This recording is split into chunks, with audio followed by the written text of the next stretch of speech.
Arani MM சாரிலேருந்து பேசுகிறோம். இப்போ நம்ம பார்க்க போகிற டிசைன் பார்த்தோம் அப்படின்னா diamond design. All over sari ஃபுல்லாக டைமண்டாக இருக்கும். சாரீ பார்த்தோம் அப்படின்னா சாரியோட கலர் பார்த்தோன்னா December colour, purple colour. Sari வந்து பார்த்தோம் அப்படின்னா 600 ப்ளஸ் ஷிப்பிங் பண்ணிகிட்ருக்கோம் ஆல் ஓவர் தமிழ்நாடு. சாரியோட ஓப்பன் பிக்சர் பார்க்கலாம். சாரீ சிம்பிளாக இருந்தாலுமே வியர் பண்ணால் உங்களுக்கு நல்லா ப்ரீமியம் லுக் கிடைக்கும். சாரீ பார்த்தோம் அப்படின்னா சாரியோட ஓப்பன் பிக்சர் பார்க்கலாம். சாரியோட ஓப்பன் பிக்சர் பார்த்தோம் அப்படின்னா லைன்ஸ் இருக்கும். பல்லோட பிக்சரில் பல்லு லைன்ஸ் இருக்கும்.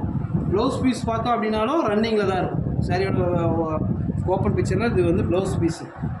சாரீ பார்த்தோம் அப்படின்னா உங்களுக்கு ஈஸியாக ப்ரீமியமாக வியர் பண்ண முடியும். ஈஸி வாஷ் பண்ணி நம்மளால் ஃபோல்ட் பண்ணி வச்சுக்க முடியும். சாரீ ரேட் பார்த்தோம் அப்படின்னா 600 ப்ளஸ் ஷிப்பிங்கு நம்ம பண்ணித்தரோம் தமிழ்நாடு ஃபுல்லாகவும் அண்ட் இந்தியா ஃபுல்லாகவும். சாரீ வேணுன்றவங்க ஸ்க்ரீனில் தெரிய நம்பரை கான்டாக்ட் பண்ணலாம். வெறும் 600 தான் பண்ணிகிட்ருக்கோம். சாரீ நம்ம இன்ஸ்டா ஐடியும் வச்சு ஃபாலோ பண்ணிகிட்ருக்கோம். இன்ஸ்டா ஐடி பார்த்தோம் அப்படின்னா ஜெயசுதா 360 ஐடியில் நம்மளோட சாரீ டெய்லி அப்டேட் பண்ணிகிட்ருக்கோம்.